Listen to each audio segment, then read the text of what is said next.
وجعل فيها kan. Bismillahirrahmanirrahim. Alhamdulillahirabbil alamin. Wassalatu wassalamu ala asyrafil anbiya'i wal mursalin wa ala alihi wa ashabihi ajma'in. Allahumma 'allimna ma jahilna wanfa'na bima 'allamtana waj'alna minal mukhlisin. Wassallallahu ala sayyidina Muhammad wa ala alihi wa baraka wasallam. Alhamdulillahirabbil alamin. Qala al-musannif rahimahullahu ta'ala, Munyatul Musalli. Kata pengarang kitab kita, qala al-musannif rahimahullahu ta'ala. Muka surat 2 ni, muka surat 2. Wa ja'ala fiha jannatal 'ajilah. Wa ja'ala fiha jannatal 'ajilah lil muhibbin. Wa ma'dina asraril 'ashiqin, dan menjadikan padanya pada salat. Wa ja'ala fiha, atah pada kata allazi ja'ala as-salata tariqatal muttaqina. Tu sambung pendahuluan lagi, masih pendahuluan kitab kita. Wa ja'ala fiha jannatal 'ajilatil jilati lil muhibbin wa ma'dinani asraril 'ashiqin wa ma'dina asraril 'ashiqin, dan menjadikan padanya pada salat. Yani dan Allah menjadikan padanya pada salat. Atas pada kata allazi ja'ala salah. Tuhan mana? Tuhan yang menjadikan padanya, yakni dalamnya, dalam salat, apa dia? Dapat lazat manis khidmat sembahyang, yang menempati syurga yang disegerakan di dalam dunia bagi segala hambanya yang muhibbin. Nah, ini tinggilah sikit ni. Jadi intro dia ni, dia nak cerita tentang tajuk yang nak bincang dalam kitab kita ini berkaitan dengan sembahyang yang zahir dan batin. Ini tinggi ni. Jadi keunikan kitab Tok Syekh Daud ni, dia orang wali Allah, jadi level bahasa dia pun tinggi. Keistimewaan kitab dia ini, dia menggabungkan di antara syariat zahir dan syariat batin. Kalau kita perhati kitab fiqh lain, dia cerita tentang syariat zahir. Macam Wisyahul Afrah, Hidayatus Sibyan. Itu dia cerita tentang syariat zahir. Settle syariat zahir, maka kita nak target kita apabila kita solat, kalau boleh, solat kita yang terbaik, pastikan zahir dan batin. Maksud batin tu, solat dengan ruh. Hidup. Solat seseorang musalli, orang yang solat ini, target akhir dia mestilah solat dia itu ada ruh, solat yang hidup. Macam orang yang tidak ikhtiar, berusaha untuk berada di maqam solat batin, maka solat dia itu seperti mayat. Seperti orang panggil jasad saja hidup tetapi ruhnya tidak ada. Zahirnya cantik solat kita, syarat sah kita jaga, syarat sah luar sembahyang kita jaga, syarat sah dalam sembahyang kita jaga, perkara batal kita tak buat, cantik, banyak memperbanyakkan melakukan sunat aba'ah, memperbanyakkan melakukan sunat hai'ah. Tetapi dari segi ruh kita, hakikat sembahyang batin kita tidak ada. Apa dia batin? Batin ni syariat yang kita tidak nampak. Semuanya pelaksanaan hati kita. Apa dia? Bermula daripada kena ada ikhlas. Yang kedua khusyuk. Yang ketiga tazalul. Yang keempat tafahum. Yang kelima tadabur. Itu ramuan kita gabungkan membentuk satu solat yang dinamakan hidup solat kita batin. Ketika mana kita berbicara dengan Allah Ta'ala, maka hati kita ikhlas semata-mata kerana Allah. Dan khusyuk hati kita. Maka khusyuk ini kita akan bincang satu persatu. Ada 2 pembahagian khusyuk. Dan ikhlas pula ada 3 martabat ikhlas. Maka kita pilih yang mana. Dan khusyuk ada 2. Khusyuk zahir dan khusyuk batin. Khusyuk pada ilmu tasawuf. Apabila dah ada package 2, dah ada ikhlas, dah ada khusyuk, maka ikhtiar untuk kita berada di level tazallul. Kita perasaan tazallul ni perasaan hina diri ketika mana kita melakukan setiap rupa kehambaan kepada Allah. Ketika berdiri, hikmah berdiri ni, rupa berdiri kita faham. Baru boleh datang tazallul, baru datang rasa hina. Ketika takbir Allahu Akbar, tidak ada rasa, tidak ada apa pun sedikit pun kita perasaan. Semuanya Allah yang Maha Besar. Kita tinggalkan dunia, putus hubungan kita dengan dunia, bermakna kita berada di alam lain. Kita sedang berkhulwah dengan Allah Ta'ala. Bukan kita putuskan hubungan roh kita dengan dunia. Itu payah tu. Kita nak kena settle zahir dulu. Cuma kita nak bagi tahu bahawa target apa yang kita nak capai dalam kitab kita ini, supaya akhir kita biar kita boleh benda. Jangan kita boleh mengaji musalli tapi boleh sembahyang syariat zahir saja. Maka tak sampai target musalli. Tu hidayatul sibyan saja. Kalaulah sekadar syariat zahir, hidayatul sibyan.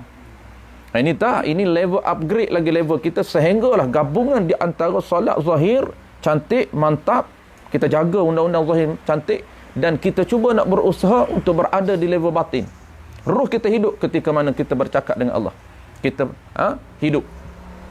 Setiap perbuatan kita ada feeling. Allahu Akbar. Kita rasa aku ni tidak ada sedikit pun perasaan keakuan, tidak ada. Bukan aku takbir ni mesti kalau selagi mana duk rasa akulah yang takbir, maka tidak ada apa lagi. Maka tak sampai lagi level tazalul.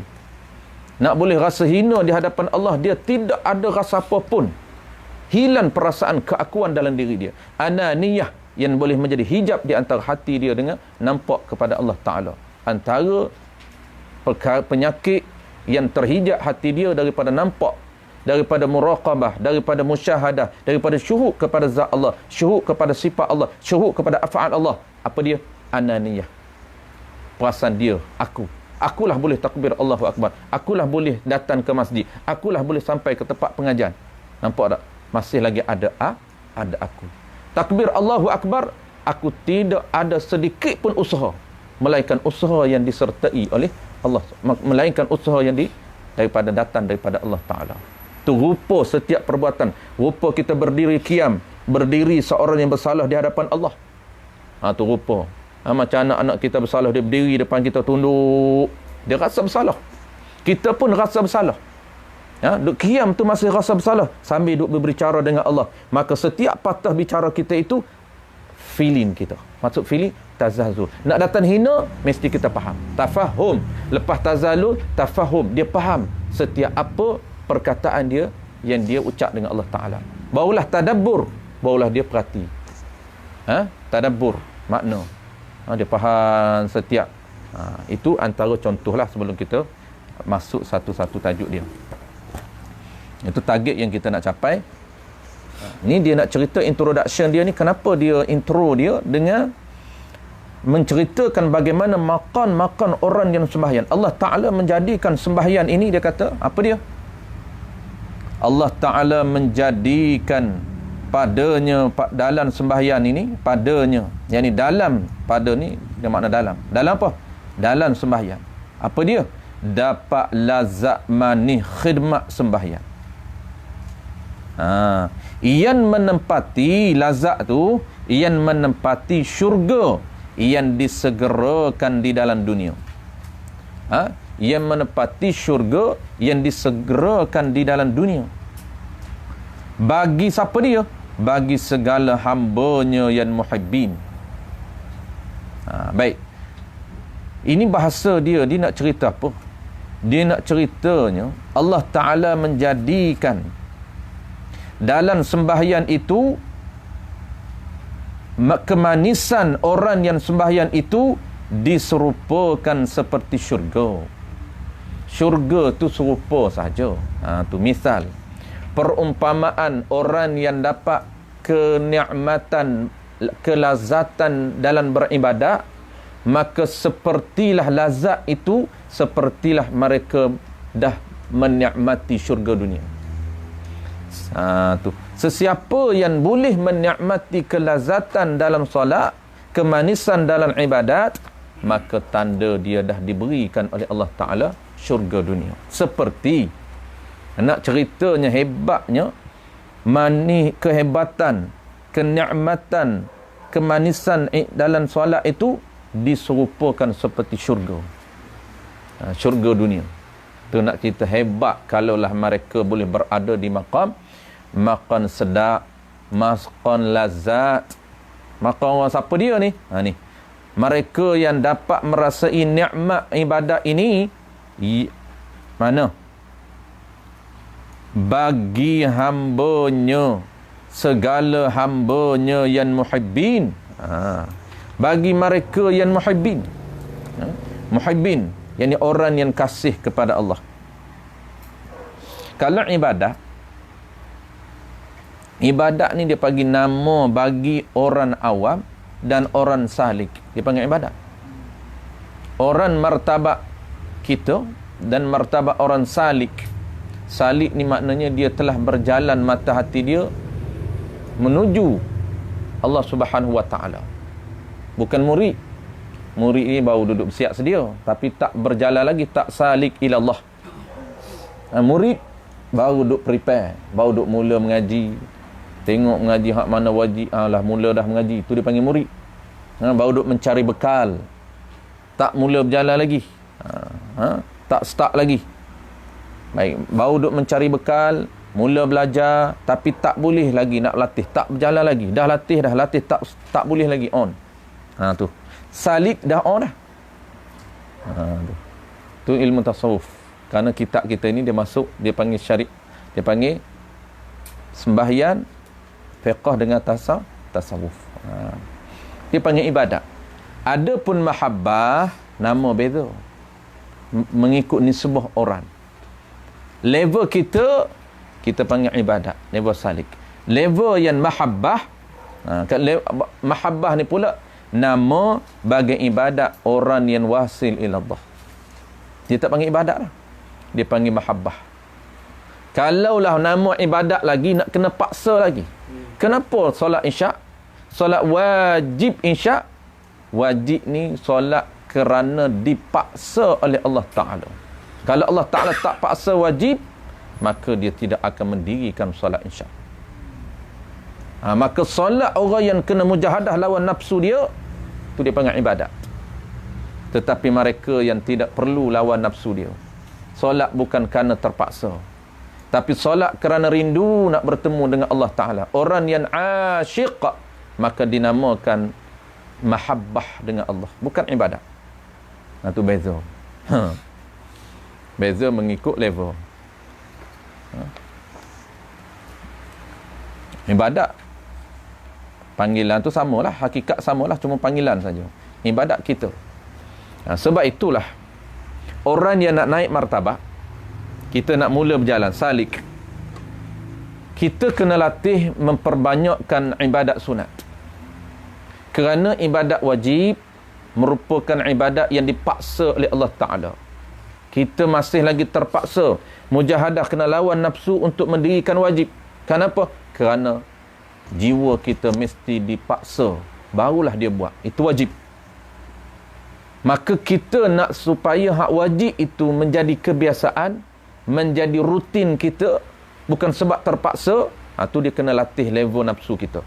Permulaan dia terpaksa, tapi satu tahap dia buat kerana kebiasaan. Tak boleh tak buat. Sampai tahap tu. Tu melalui proses mujahadah nafsu. Mujahadah ni apa dia? Latihan nafsu. Nafsu kita mesti dilatih. Kalau tak latih dia akan berak belah kejahatan. Tu dia panggil ammaratu bisu, nafsu yang paling bawah. Kalau tak lawan dia, tak paksa dia, cuba perhati, dia akan nak kepada benda jahat. Kerana itu Dia punya sifat semula jadi Allah Ta'ala buat dia. Maka apabila balik, Allah Ta'ala dah beri ilmu, maka kena panduan. Kita tengok panduan, kita tengok ilmu, maka kita kena lawan dia. Maksud lawan dia, latih ke arah kebaikan. Itu cara nafsu kena latih. Lawan. Dia malah kita lawan. Dia tak nak semayan di awal nafsu, di awal waktu, paksa dia. Apabila dia paksa dia dah lekat. Jadi nafsu dia boleh dilatih. Dia dah lekat, sehingga kalaulah tak semayan di awal waktu, dia tak boleh hidup. Maka ketika itu nafsu kita bukan lagi kita buat kerana terpaksa. Kita buat kerana dah menjadi kebiasaan. Tak semestinya naik lagi level asyik. Apabila naik level asyik, orang yang dah rindu nak buat ni bukan kerana terpaksa dah. Kenapa nak sembahyang di awal waktu? Dia dah rasa rindu sangat-sangat nak bertemu dengan Allah. Dia tak boleh duduk, kena buat juga. Ni orang panggil jazbah. Di dalam wali Allah, ada yang dipanggil gila. Ada yang dipanggil sakar. Ada yang dipanggil mabuk. Ada gila. Gila ni, pada zahirnya seolah-olah seperti gila. Seperti dirasuk. Dia dah tak boleh. Contoh dia, ada seorang tok guru saya, memang di kampung dia orang panggil gila. Antara dia punya kebiasaan dia buat, orang panggil gila kat dia ni, apabila dia buat benda, dia nafsu dia auto, dia tak tengok jam pun. Apabila dia rasa nafsu dia ni, dia rasa something, dia rasa tak sedap duk. Dia rasa tak sedap duk, maka dia duduk tengah bawa traktor ni, duduk tengah bawa kereta gala traktor ni, dia boleh tinggal. Tak sempat nak off kalau azan. Kalau dia rasa tak sedap, tak dengar azan, kalau dia rasa tak sedap hati, dia boleh off lagi. Dia akan off, dia tinggal, turun balik. Dia tinggal tempat tu juga. Dia tak akan parking elok dah, dia tinggal. Dia kata, kalaulah dia terlupa, tiba-tiba dengar azan, maka dia akan jadi seolah seperti orang yang dirasuk. Dia lupa segala-gala. Apabila dengar saja azan, maka dia tinggal traktor hidup. Tu kata dia gila. Traktor tengah hidup tu, dia tinggal lagu tu. Tak dan off lah. Tu dia kata gila. Maka dia akan balik-balik. Dia tak pandan siapa pun kiri kanan. Dia balik, dia kata tuju terus di telaga. Basuh. Segera ambil kain terus ke surau dia. Dia tak kiri kanan dia tak sedar dah. Tu seolah-olah dia ni alam lain dah. Dia nampak. Tu orang panggil gila. Dia dah mabuk. Tu bahasa tasawuf dia panggil orang yang dah mabuk. Memang dia kenal Allah Ta'ala. Dia rindu. Itu bukan lagi nafsu, tahap nafsu dipaksa. Tapi bermula kita ni kena paksa dulu. Malah kena paksa. Memang sifat nafsu dia, antara dia malah. Itu sifat dia. Malah nak melakukan kebaikan. Dia rajin nak melakukan kejahatan. Tu tak payah paksa dia. Memang dia auto. Kerana dia asal. Tu kena kenal nafsu kita. Nafsu kita, dia duduk paling bawah sekali. Ammaratu bisu. Ammarah ni sentiasa menyuruh. Su, kejahatan. Dia duduk ransam kita buat jahat. Duduk ransam buat jahat. Kalau kita layan juga, maka akan jadi apa? Akan berada nafsu kita di bawah, tidak akan naik sampai bila-bila. Makna di bawah ni, nafsu asal semula jadi. Dia nak kepada kejahatan. Dia tidak akan suka pada benda baik. Nak buat benda baik, maka kena lawan. Tu kita panggil lawan nafsu itu dalam bahasa tasawuf dipanggil mujahadah. Latihan melawan nafsu itu dipanggil mujahadah, sehingga paksa dia sehingga dia boleh naik setingkat level dia. Daripada terpaksa dia akan jadi biasa. Apabila biasa itulah barulah lahir asyik. Lahirnya rindu. Proses nak dapat martabat, rindu nak bertemu dengan Allah, rindu nak sembahyang sunat tengah malam, rindu nak pergi masjid, rindu nak berada di majlis ilmu. Setiap ibadat kita akan rasa manis. Macam orang mengaji. Apabila dia 6 bulan nampak, dia rasa sedap, dia rasa manis, dia rasa sedap. Tu sedap dengan ilmu. Kerana itu ibadat. Itu tanda ibadat. Apabila Allah Ta'ala, dia mula-mula dia tak faham. Contoh orang mengaji ni. Kalau mula-mula tak faham pun, dia paksa juga. Tak faham, dia paksa juga. Hak lain dia niat apa semua settle lah. Jangan asah tak settle. Tak ada apa tu. Kalau berniat pun tak selesai lagi, tu tak masuk darjah 1 lagi ya. Niat mengaji tu settle awal lagi. Apabila semua dah settle, maka dia tak faham pun kita lawan juga. Malah ketika malah, kita lawan. Itu cara kata ulama macam mana untuk nak melawan nafsu dia. Nafsu ni formula dia nak lawan dia, menyalahi dia kehendak dia. Itu cara dia. Menyalahi dengan kehendak, itulah cara mujahadah dia. Dia tak nak, kita lawan buat. Detik, dia rasa detik malah 2 rakaat sunat duha ni, Allahu Akbar, sangat berat bagi dia. Walau tengah hari bukan kena bangkit malam pun. Jangan cerita hak bangkit malam tak payah, hak tu berat lagi. Ni mula duha dulu, hak siang dulu. Hak bangkit pukul 3.30, akak tangan awal lagi. Nak bangkit tolak kain selimut, bukan senang. Nak pergi tandah. Nafsu cakap, satu mengantuk. Lepas kita lawan mengantuk yang kedua, nafsu cakap sejuk. Itu dia cakap tu, sejuk. Nak ambil wuduk pun sejuk. Nak mandi sejuk, dia kata. Tidur sekejap lagi, dia kecek kita. Kita layan dia, sekejap lagi tidur. Habis boleh kat dia. Dia kata 15 minit. 15 minit saja. Dia pandai dia. Nafsu ni sangat bijak dan sangat licik. Dia kalau dia cakap kat kita, tidur 15 minit, confirm bangun. Dia kata dia beri keyakinan kepada kita bangun. Kita kata, tak berapa confirm ni. Dia kata, dia detik. Kunci jam. Pandai dia. Kunci jam lagi. Kita pun ikut dia, kunci. Kadang-kadang tepat kita bangkit betul. Tapi dia kecek lagi, kita tewas lagi. Dia kata, lambat lagi subuh. 5 minit sebelum subuh sempat tahajud lagi. Tengok. Dia pandai, nafsu ni. Dia ikut nafsu, dia ikut ilmu kita. Kita lebih ilmu, dia ambil ilmu kita, dia lawan kita. Itu nafsu. Kita nak bercakap dengan diri tu, diri kita tu nafsu kita lah. Sebab tu kata ulama, kalau nak bercakap nafsu, bangkitlah pada tengah malam. Bangkit tengah malam, buka mata, kita akan boleh berdialog dengan nafsu kita. Tapi kita kena ada ilmu dululah.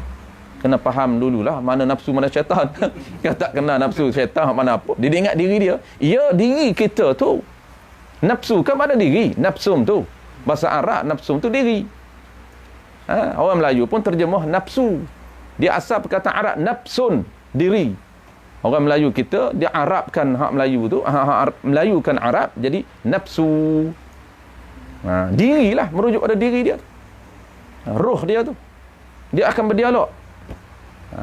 Dialog. Maka kita setiap hari tengok, adakah kita tewas?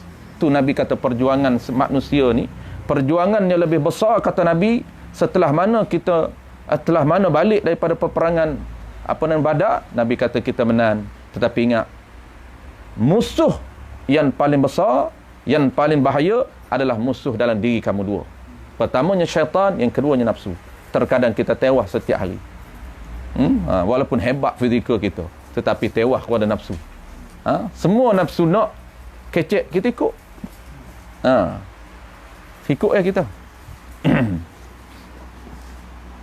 Nak nafsu dia ilmu kita mengaji. Orang mengaji fiqh, nafsu dia cukup licik. Tasawuf tak mengaji. Nafsu fiqh, dia mengaji fiqh. Sembahyang di akhir waktu pun apa? Tak apa, haram. Tak haram, azam. Muazzam dulu, awal waktu. Mau letak sembahyang zuhur pukul 4. Apa nak haram? Tu nafsu. Orang fiqh, insya-Allah dia banyak follow nafsu dia. Tak haram sembahyang pukul 4, tapi kena azam lah awal waktu. Maka nafsu dia nak pastikan kita ni terlepas pahala yang afdal. Muhibbin. Kita ulang ni, mahabbah ni nama bagi ibadat orang yang wasil ila Allah. Orang yang sampai mata hati dia kepada Allah, sentiasa ingat setiap saat kepada Allah, nama dia mahabbah, bukan ibadat. Tetapi kita, nama golongan yang salik, yang sedang berjalan, sedang duk mujahadah, kadang-kadang turun, kadang naik, kadang-kadang jatuh, kadang-kadang naik, nama dia ibadat. Kan nak kena paksa lagi mujahad. Orang yang wasil Allah, dia tak perlu lagi paksa. Dia dah melalui proses tu. Dia auto berjalan sendiri.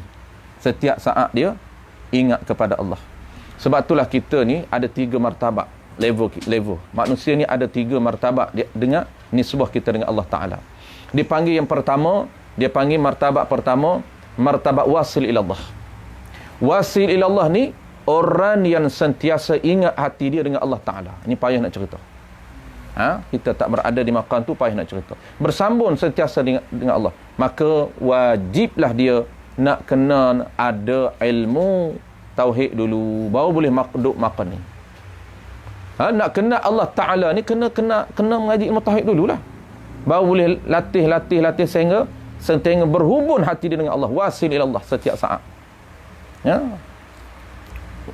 Wasil ni bahasa tasawuf, adapun bahasa akidah, kenal Allah Ta'ala setiap saat, dia kenal. Maka kena ada ilmu akidah. Sebab tu orang nak ngaji tasawuf kena melalui asas akidah. Kerana tasawuf ini hakikat kepada tauhid. Sebenar-benar ilmu tauhid dan dia beramal dengan sebenar-benar ilmu tauhid sehingga buah dia ialah tasawuf. Buah dia apa? Buah dia kenal Allah Ta'ala. Wasil Allah, dia ingat kepada Allah Ta'ala. Ingat apa dia ni?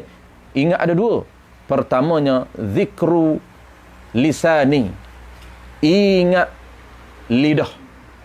Yang kedua zikru qalbi, ingat hati. Ini ingat hati. Ni wasil ila Allah bukan di lidah. Di lidah tu kita nak latih, paksa lidah supaya ingat. Paksa lidah pun tak ingat juga hati. Sebab dia tidak ada asas ilmu tauhid. Subhanallah, subhanallah, maha suci Allah. Dia tak tahu pun maha suci Allah daripada apa. Maha suci Allah, bersih Allah. Tak tahu Allah bersih daripada apa. Itu penting ilmu tauhid. Beramal dengan ilmu tauhid baru boleh naik maqam tasawuf. Tu nak kena ada ilmu tauhid. Jadi zikru qalbi ni, ini hakikat zikir. Makna zikir ni ingat. Kadang-kadang kita sebut bahasa Arab pun Melayu tak tahu tu problem. Zikir. Apa dia zikir ni? Zikir lah. Zikir bahasa Arab. Bahasa Melayu kita tak tahu. Zikir lah aku tahu. Zikir sebut zikir. Banyak zikir ni. La ilaha illallah zikir. Subhanallah zikir. Alhamdulillah zikir. Allah zikir. Hu pun zikir. La ilaha illallah. Maka kita orang biasa naik martabat wali dia tak. Allah. Allah. Allah. Allah. Sebut nama. Hilang nama. Tak payah sebut nama. Sebut dia aja. Ho. Kita jangan buat lah. Sebab gila kata. Duk main pegang tasbih. Ho. Tu gila. Dia nak ambil ho ni, dia kena ikut level dia. Tok guru kena bagi. Mursyid. Mana nak cari guru mursyid hari ni? Tak ada lah. Murabbi. Nama hari ni. Tok Jahil ni mudah nak bagi. Sikit-sikit murabbil ummah. Mudah dia bagi murabbi. Pula ummah. Tu hebat tu. Murabbi ni gelaran dalam ilmu tasawuf. Orang yang nak didik nafsu dia. Siapa yang mengenal diri yang sebenar baru boleh jadi murabbi. Murabbi ni bukan tarikat saja dah. Kena ilmu tasawuf. Jadi dia akan bagi. Apabila hu tu dia. Tak sebut nama pun tak apa. Allah, kita nak kena sebut nama pun tak kenal lagi. Sebut nama pun tak hadir dalam hati lagi. Tak kenal. Sebut Allah, tak tahu Allah tu siapa dia. Tak tahu Allah tu siapa. Nama bagi zat, tu baru duk belajar apa. Nama bagi zat yang wajib ada, yang layak disembah. Tu baru duk hafal apa. Kita dah hafal dah, tapi tak duk latih, tak datang lagi dalam jiwa kita. Sebut Allah, tak terbayang lagi siapa Allah. Baru duk proses latih maklumat yang ada, duk tengah latih. Maklumat dah ada dah. Ada maklumat tu step pertama. Maka apabila ada, maka latih pelan-pelan. Latih perlahan-lahan, latih. Nak bagi kenal dia. Apabila kenal nama, step kedua naik. Tak perlu sebut nama pun tak apa. Sebut dia. Kita pun kan, biasa kawan kita, tak sebut nama dah. Aku nak pergi mana apa dia? Muhammad. Sebut, mula-mula sebut nama. Mak mana? Tak mari dia hari ni. Sebut dia dah. Tak sebut dah. Guna kata-kata nama. Kata ganti nama. Sebut begitu juga kita dengan Allah Subhanahu Wa Taala. Baik. Zikir ada dua, qalbi dengan zikir lisani. Zikir lisani itu tadrib ataupun kita panggil latihan untuk ingat kepada Allah. Paksa ingat kepada Allah. Apabila kita ingat kepada Allah, maka tak perlu sebut. Walaupun hati, mulut dia tak nyata, mulut dia tak sebut, tapi hati dia sentiasa bersambung. Kita tengok zahirnya sedang bekerja. Kita tengok zahir duk tengah buat kerja, tapi hati dia bersambung dengan Allah. Bersambung. Ingat Allah. Nak sebut payah. Selalu kita duk bagi contoh tu. Macam ingat ke anak kita. Anak tu payah lagi, kita orang tak ada anak. Kan ingat kat bini. Ingat kat bini ni. Anak tak apa ingat sangat. Tak sebut pun nama bini, tapi ingat tak? Ingat. Lambat lagi ke ustaz. Nak habis ingat ke bini. Ingat ke bini. Nak tidur. Nak tidur, tak boleh tidur seorang. Ingat ke bini. Sebut tak sebut, tapi ingat. Sebab apa? Sebab dia makrifah dengan bini dia. Dia kenal sungguh dengan bini dia. Wasil ilal bini dia. Bukan wasil Allah. Wasil sampai martabat kenal bini dia. Dia sebut bini pun spontan, nampak. Kita sebut Allah, tak nampak apa lagi maklumat. Tak nampak di hati kita sebut Allah, tak nampak Allah tu apa dia. Tak nampak sifat istighna tu macam mana, sifat iftiqar. Tak nampak lagi. Tak terbayang lagi maklumat ada, tak latih. Tu maka kita kena latih sehingga terbayang. Sebut Allah, rasa gerum. Sebab dah kena terbayang istighna, iftiqar. Pada sifat nafsiyah begini, salbiyah begini, ma'ani begini, maknawiyah begini. Semua sebati dalam jiwa kita. Macam bini kita. Sebut bini kita, tak nampak pun punggur dia, tak nampak betih dia, tak nampak. Nampak spontan kan? Kau yang nampak semua. Kalau nampak semua, hebat lagi. Terbayang semua. Tanpa menasinkan. Tu hebat tu. Kalau dah nampak, terbayang bini, nampak kaki bau. Tak kenal lagi tu. Kenal baru separuh. Macam kita sembahyang lah. Usalli fardal asya'. Masa sebut aku sembahyang. Sembahyang tu nampak 13 juzuk tak? Tak nampak pun 13 juzuk. Melainkan wali Allah. Sebut sembahyang, dia nampak 13. Juzuk sembahyang, dia nampak. 13 rukun tu kan? Tu rukun tu lah diri sembahyang. Dia nampak juzuk diri sembahyang tu 13. Terbentuknya sembahyang terbentuk di atas 13 juzuk. Maka sebut solat, orang wali Allah, dia nampak setiap juzuk dia nampak. Tu payah.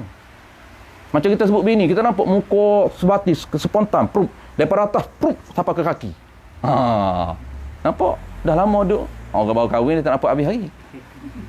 Baru kahwin dia 3 bulan, tak nampak apa lagi. Duduk kelam-kelam baru. Tu nak tengok semua tu. Kita dah 20 tahun dah kahwin. Allah, lama dah. Kenal dah. Dah sebut bini, terbayang habis daripada ujung kaki sampai ujung rambut. Tu dia kenal sungguh. Habis. Duduk kat mana tadi? Zikir habis dah 2. Wasil. Martabat kita dengan Allah Ta'ala. Pertama, wasil Allah. Orang yang sentiasa ingat hati dia kepada Allah. Yang kedua, martabat yang kedua ni, dia panggil apa?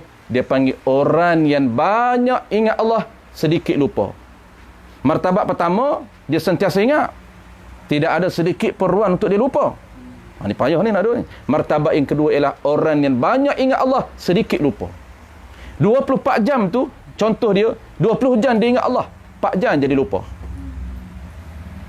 Kita boleh duduk orang tu hebat dah. Semayang pun tak ingat, nak duduk orang tu macam mana? Semayang Allahu Akbar, habislah, sambung habis dengan dunia. Terbalik kita semayang, Allahu Akbar, dunia datang. Tu kita hebat tu. Patutnya Allahu Akbar, tolak dunia, lupa dunia, masuk alam lain, alam musyahadah dengan Allah. Alam khalwah dengan Allah. Dah, kita dah balik. Martabat yang ketiga, banyak lupa, sedikit ingat. Ni, boleh jadi hak ni lah kita. Kalau saya duduk nombor 3 lah. Pok kita tak tahu, aku nombor 2 hebat tu. Kalau saya duduk martabat nombor 3. Sedikit ingat, banyak lupa. 24 jam tu. Contoh, 4 jam je ingat Allah. 20 lupa. 20 lupa. Masa ingat Allah bila? Masa dalam semayang boleh lah, boleh jadilah. Masa tu je lah. 2-3 minit aja lah ingat Allah. Tidur tak ingat juga. Tu wali tidur pun ingat Allah. Tu hebat tu wali ni. Wali Allah. Sebab tu wali Allah mimpi dia boleh pakai. Habis tu mahabbah. Orang bagi siapa syurga dunia ni, bagi hambanya yang muhibbin. Dan tempat galian, ni pun sama juga bahasa dia, sama je. Dan tempat galian segala rahsia daripada bagai tajalli Allah. Tajalla Allah. Bagi siapa? Bagi orang yang asyik. Siapa orang asyik ni? Ya'ni rindu mereka itu akan mahbubnya, akan kekasihnya. Siapa kekasih dia? Ya'ni Allah. Dan tempat galian, apa makna dia? Tempat galian, makdan tu tempat galian. Galian lah, galian.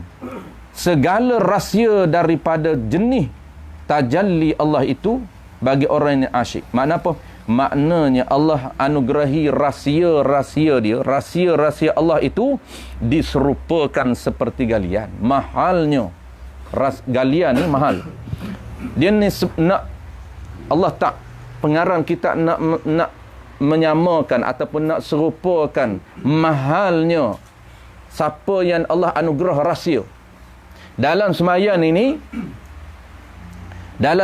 ini Allah anugerah dia, Allah buka rahsia Allah dalam solat. Ini solat orang muhibbin, orang rindu, bukan solat paksa. Kita paksa. Bilalah nak habis? Rasa lama lah, 2 minit je sembahyang isyak. Tu Iman tarik surah panjang. Allah, kita pun rasa lama nak habis. Rasa lama nak habis itu tanda kita jauh lagi maqam kita nak rindu. Maqam orang rindu ni, dia tak rasa pun, dia rasa sekejap dan dia rasa tak puas sembahyang. Nak solat pula, tak puas nak solat pula. Tu. Kita ni puas sembahyang. Bila nak siap? Tu kita terbalik. Puas mengaji, bila nak habis mengaji. Puas. Tu beza kita.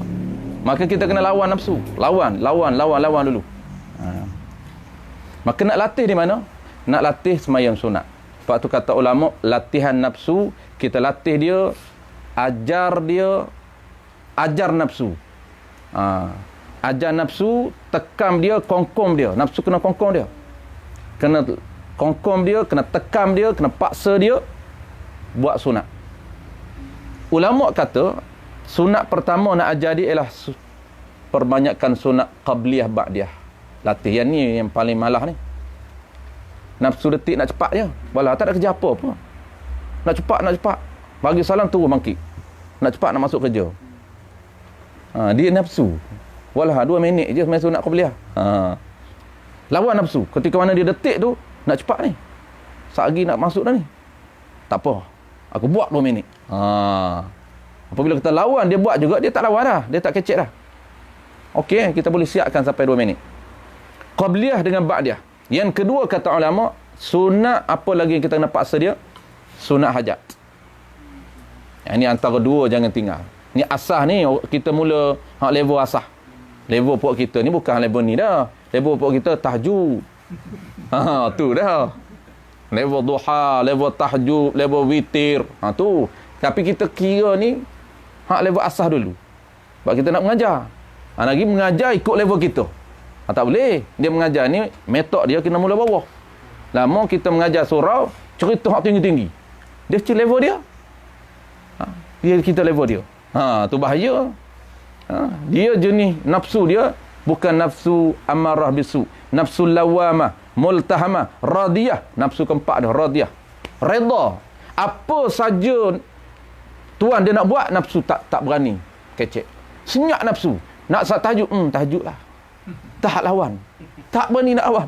Tu radiyah. Makan sikit. Tak berani cakap, lapar. Dia tak cakap lapar. Sikit yang makan. Sehari sekali makan. Lah dia tak makan nasi langsung. Nafsu tak cakap apa tak makan nasi. Nafsu tak minta pun. Lapar ni, tak makan nasi lagi hari ni. Kurma lah. Mana nak tahan kurma sebiji je ni. Dah, dia tak cakap pun. Dia tak, orang panggil condemn sikit pun, tuan. Tu dia panggil radiyah. Radiyah ni redha. Nafsu setuju apa saja tuan dia buat, setuju. Solatlah tahajud 20 pun dia tak letih. Tak cakap. Tunduk ya. Ketika tu nafsu dia seolah-olah seperti budak kecil dengan ibunya. Seperti naik makan lagi. Mula-mula level budak kecil dengan ibu, naik makan lagi seperti mayat dengan orang yang memandikan. Apa saja orang yang mandi, mayat senyap tak cakap apa. Dia tak bercakap banyak ni. Nak tanya dia kuat ke, diam dia. Nak spray kuat ke, diam dia. Dia tak cakap apa. Itulah martabat radiyah. Seperti mayat yang dimandikan oleh tuan dia, oleh orang yang mandikan, tanpa dia protes sikit pun. Tu nak martabat tu. Kalau budak ni dia berani protes lagi, nafsu berada level budak dengan ibunya, masih dia ada lagi protes sikit-sikit.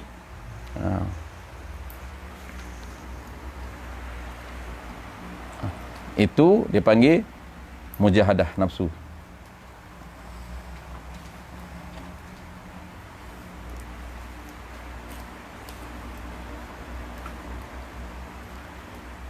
Antara rahsia dia ni, tajalli ni istilah.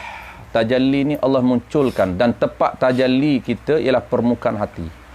Tajalli ni nampak. Nampak rahsia Allah. Tu dia nampak hikmah. Allah Ta'ala bagi dia hikmah, rahsia. Dalam solat Allah buka, nampak mata hati dia. Sebab tu mata hati kita kena bersih.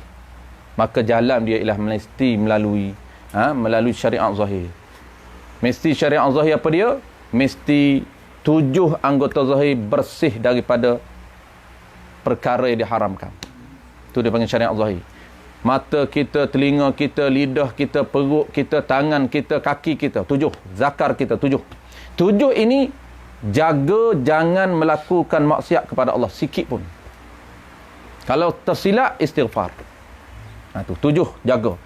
Itu dia panggil syariat zahir. Dan syariat batin, daripada 7 ini dia akan masuk ke mana? Hati. Lepas tu kena jaga 7. Nak jaga hati, kena jaga 7 dulu. Maka syariat batin, 10 yang diharamkan bersifat dengan hati, buang dalam penawar bagi hati. Apabila buang, maka takhalli bersih 10 daripada sifat asal hati yang diharamkan oleh Allah. Hasad dengki. Hasad dengki ni orang Melayu kita je dia sebut 2. Orang Melayu kita kan dia tak puas hati 1. Dia nak 2.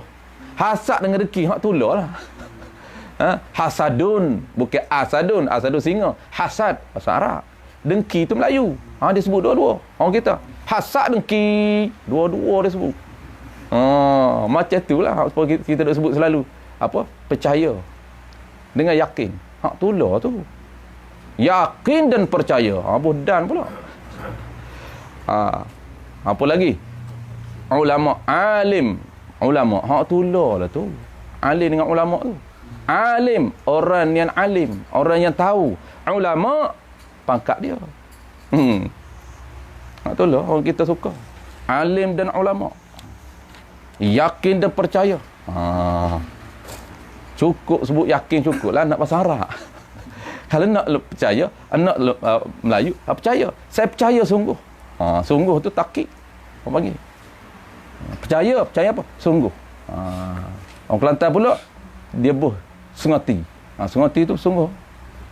Sengati ke tak mu ni? Sengati. Sungguh lah tu. Sungguh ti. Maknanya, sungguh puas hati.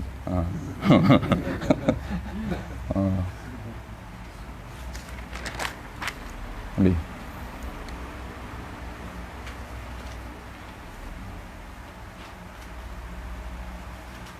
Tajalli. Apabila nak cerita tajalli, apabila dia buang 10 sifat yang haram, hasad dengki, contoh hasad dengki. Tapi kena ingat hasad dengki, nak sebut tadi terlupa. Ingat hasad dengki ni bahaya kita, level mana-mana pun tak terkecuali daripada dengki. Kerana dengki ni syaitan dengan nafsu dia akan mengikut level dia. Dan dengki dia kena ragu dia. Dia tidak akan dengki bukan level dia. Ustaz dia akan dengki sama ustaz. Ustaz dia tak akan dengki dengan cikgu. Jangan bimbang cikgu. Dia tak dengki. Ustaz dia dengki sama dia. Tu. Nanti kita akan belajar lah. Kita belajar penama bagai. Dia ada ta'rif dengki. Ustaz dia akan dengki sama dia. Orang bisnes, dia dengki sama bisnes. Orang bisnes dia tak dengki dengan ustaz. Bahkan dia cari ustaz. Ubat pelari. Dia dengki sama dia. Dan kata ulama, walaupun dia di bidang yang sama, walaupun bidang yang sama, dia akan dengki mesti guru dia. Bisnes, ya. Bukan bermakna bisnes sama bisnes dia boleh dengki. Tak. Mesti dia tengok dia bisnes apa. Menega goreng pisang, dia akan cari geng goreng pisang juga. Dia tak akan dengki dengan orang menega cucuk. Orang menega kuih, tak dengki. Goreng pisang, dia cari goreng pisang. Dengki. Dia tak boleh tengok orang jual goreng pisang. Tu dengki. Dia tak puas hati nikmat Allah Ta'ala bagi pada orang lain. Ustaz dia kena dengki sama ustaz. Tengok bidang dia, bidang apa dia. Hak mengaji kitab tua sama kitab tua. Dia tak dengki dengan orang mengajar kitab biasa, orang mengajar hadis ke apa, tak dengki. Dia geng kitab tua juga. Oh, dia tu ngaku jauh aku lagi, baik aku lagi. Dia perasan tu. Tu bukan dengki, tu perasaan. Perasaan dia lebih. Ni dengki ni. Habis. Kalaulah ada 10 sifat, jangan harap untuk dapat rahsia Allah. Tidak boleh. Tak boleh. Kenalah, ini proses jalan nak lalu. Maka selepas 10 sifat, tahalli dengan 10 sifat. Buang 10, ambil 10. Ini proses jalan untuk nak mendapat tajalli Allah. Maka hati kita bersih daripada 10 sifat, dan hati kita ambil 10 sifat yang diwajibkan bersifat. Maka dapat syarat hati kita ni, permukaan hati kita, tempat tajallinya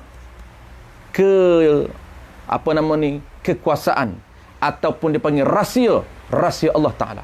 Baru kita nampak. Tu nampak tak sama. Kalangan kita walaupun duduk dalam majlis sama, tapi hati dia tak sama. Ada anak hati dia tajam, nampak. Tu tajam. Nampak jauh. Dia nampak hikmah. Dia nampak rahsia Allah. Kerana hati dia bersih. Tu kena dapat syarat bersih. Supaya hati kita, Allah mudah untuk tajalli, tepat tajalli, muncul, tajalli ni muncul. Macam kita suluh lampu, tepat cahaya lampu pancar di mana? Di dinding. Maka dinding itu dipanggil tajalli cahaya lampu. Munculnya cahaya lampu kita ni apa? Kerana cahaya lampu dia memerlukan kepada objek untuk dia pantul. Cahaya lampu ni kalau tak ada gelap, dia tidak boleh nampak cahaya dia. Tu. Begitu juga tajalli. Hati kita kalau dia cerah, maka tepat untuk tajalli rahsia Allah Ta'ala. Dia nampak. Kita ni lekeh ni tuan-tuan.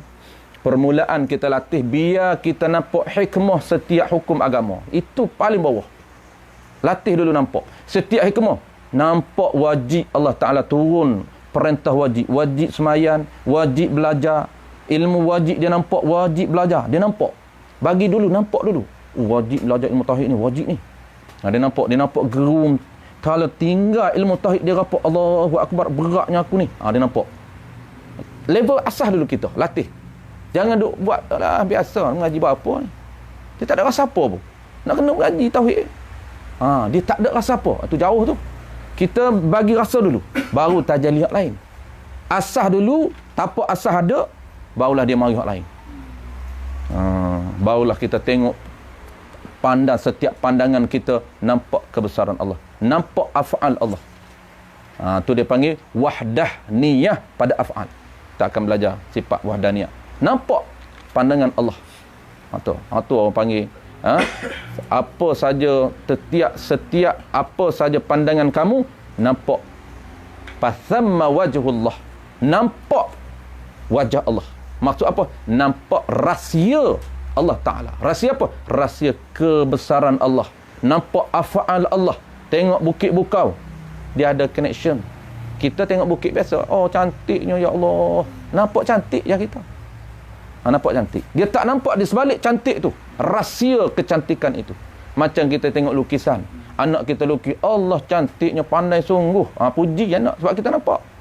Kita nampak rahsia di sebalik lukisan anak kita. Siapa? Anak kita nampak. Kita pun nak lantih nafsu hati kita. Tengok kebesaran Allah. Tengok orang panggil objek ciptaan Allah, bagi nampak rahsia dia. Apa rahsia dia? Nampak af'al Allah. Nampak perbuatan dia, kehebatan perbuatan dia. Habis. Wallahu a'lam. Wassalatu wassalamu ala sayyidina Muhammad rasuli rabbil alamin wa syafi'il muznimin. Wallahu a'lam.